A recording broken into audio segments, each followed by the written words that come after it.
to new exhibits to the attraction, and we've actually recently added a new interactive graffiti wall here in London, where visitors can use digital spray cans to create their own masterpieces, which they can upload onto their social media pages. It's actually next to a sort of 1.5-ton piece of the Berlin Wall, so people can get inspiration from that, touch a piece of history, and sort of put their own skills to the test. But for other new additions to the attraction, you'll have to watch this space. Okay. And just one more time, can you just remind us what the website is, please? Yeah, absolutely. So for people who want to find out more information, just head to ripleys.london.com. We're also on Facebook, Twitter and Google+, so please have a look online and follow us there for more information on events, news and any other exciting new things we've got to talk to people about. Okay, great. Thanks, Ali. Thanks for your time. No problem. Thank you, John. You can follow me on Twitter at holiday_hut. Looking out this window, at the moment I'm recording this, it doesn't seem a good idea, but you can have walking tours around London. I spoke to Mary Tucker from London Walks about the tours that her company offers. And when you think about it, it does make more sense than sitting in a bus going round and round, because you can only see what's on your side of the bus, but as a walking tour, you can really get immersed into the whole atmosphere and get to see everything up really close and personal. So here's an interview I recorded last year with Mary Tucker from London Walks. Well, basically, our walking tours last about 2 hours, and they are a walk in London, either in an area, or it might be on a particular theme, like Charles Dickens or the Beatles or Jack the Ripper. And there'll be historical tours, and you walk and stop. You don't cover too much ground, but there'll be lots of history and things as you go along. Why is a guided walking tour better than just following a book or a printed web page? Well, if you are following a book, you spend all your time trying to find the place. It could have moved, things could have changed, you're never quite sure if you're looking at the right thing, and you waste an awful lot of time sort of looking up and looking down. Whereas with a guide, they take you exactly where you've got to go, they know what's new, what's different, what's changed, can point out little details. So we think that's by far the best way to see anywhere. It does sound the best way, that's for sure. How does a walking tour compare to being on a bus? Oh, it's infinitely better. A bus tour, first of all, you're completely in control. Okay. So you can stop outside the most important place. You can go round the corner, little alleyways, little streets that a bus can't even go down. On a bus, you're always at the mercy of the traffic. And what can happen is you can whiz past something that's really interesting and then be stuck somewhere that's, rather dull.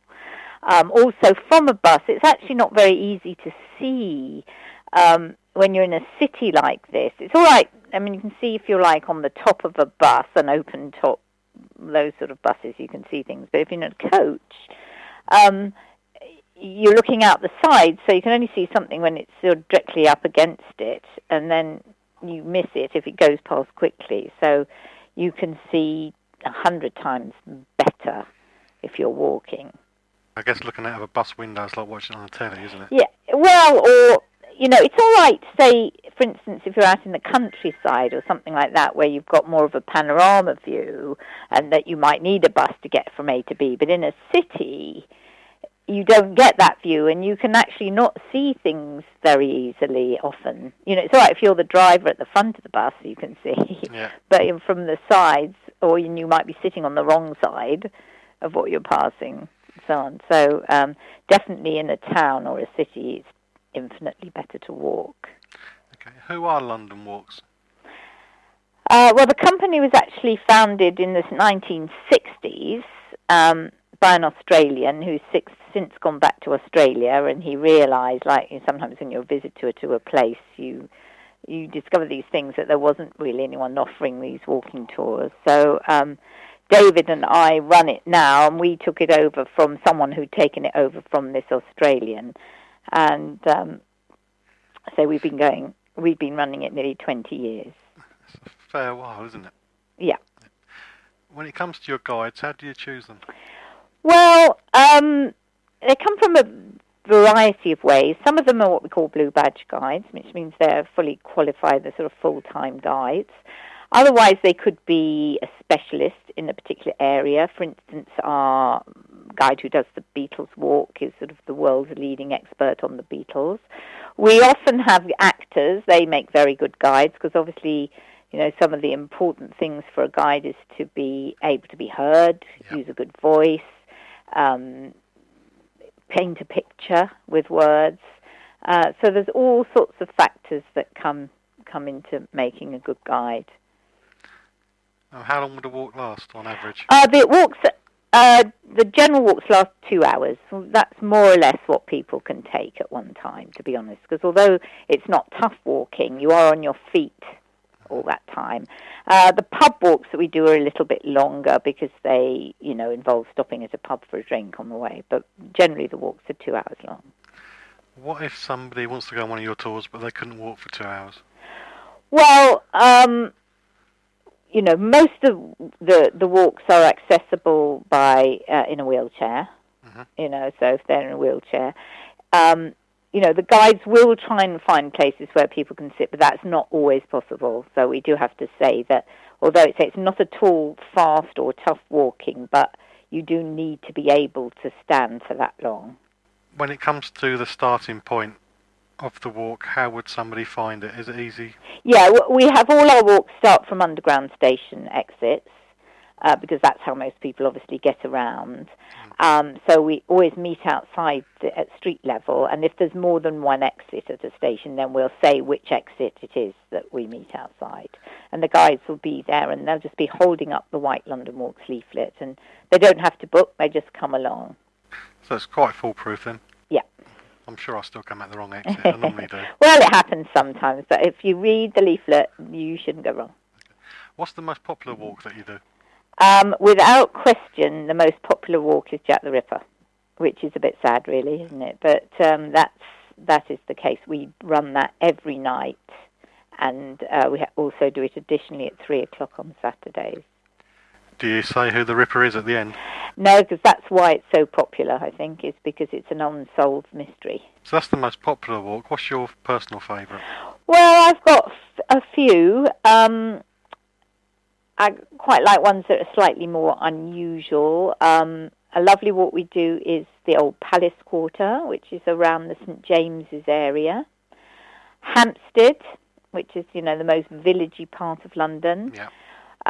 We do a very nice walk called the Along the Thames Pub Walk, and that's a good walk, partly because it's one of the few walks that's not on a road, so it's along the river, and that's always nice to get away from traffic, and it's got great views, and there's lots of early history, and the river, the Thames, is the reason that London is here in the first place. Another great walk is Legal London around the Inns of Court, and anything in the city, because the city is, of course, the oldest part of London, and that's always full of history and nooks and crannies. Do you have any new walks planned for the future?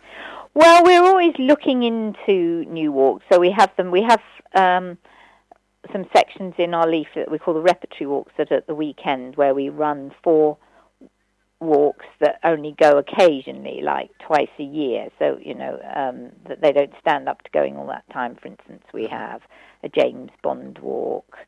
A new walk that we've done this summer is a street art walk, so Banksy around Shoreditch that way. So we're always looking for new walks and ideas. For instance, Harry Potter isn't so new now, but at one time it wasn't here.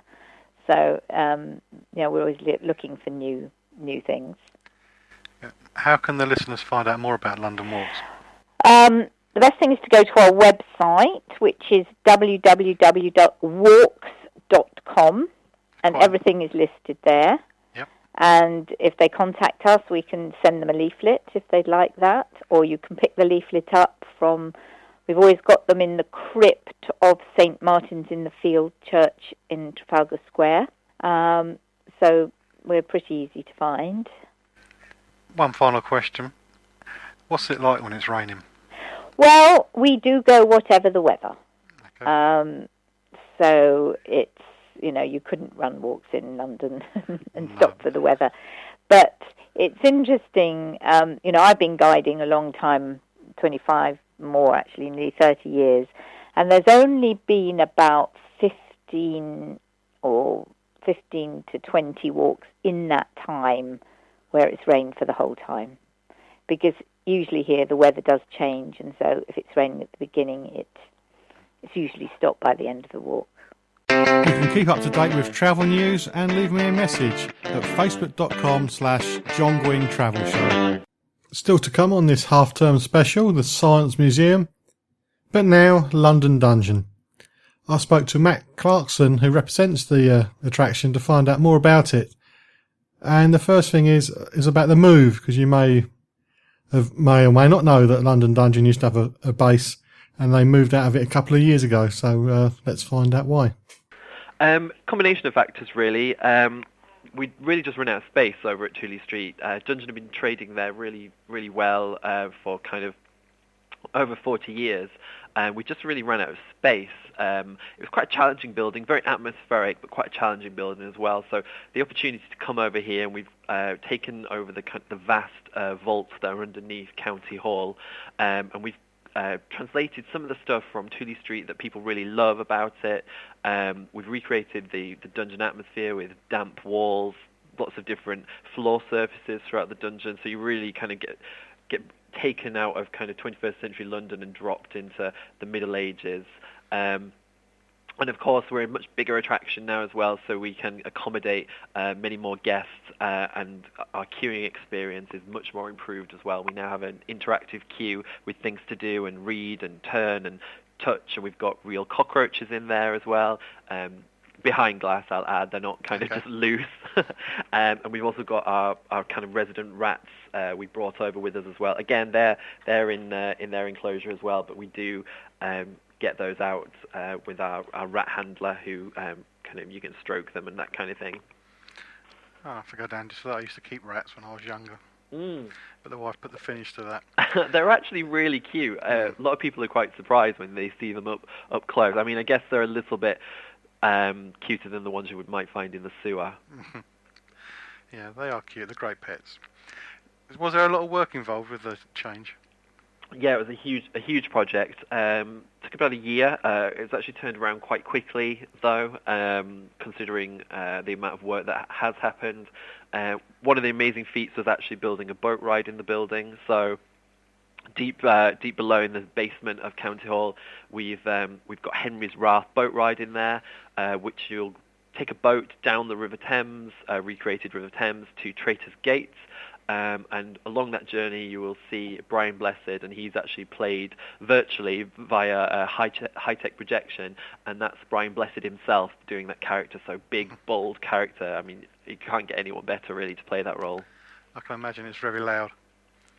It is, and yes, he's a very loud character, very bolsterous, brings a lot of personality to it. I'm sure that's a giggle. What else is new for this year? Well, the whole attraction essentially is new. We've taken a few of the things that we had over at Tooley Street, but they are kind of reworked, reimagined versions of them. So we've taken the Jack the Ripper stories that people really loved from Tooley Street, and we thought, how can we kind of improve on that? So you will now go through 3 separate shows that all lead up to the ultimate kind of meeting and coming face to face with Jack the Ripper in the 10 Bells pub. And we've added kind of lots of trickery and theatrical effects to that scene, just to really kind of ramp up the tension, the surprise, and that's one of our most highly rated shows. Actually, people absolutely love that sort of sense of anticipation, and then the surprise reveal at the end.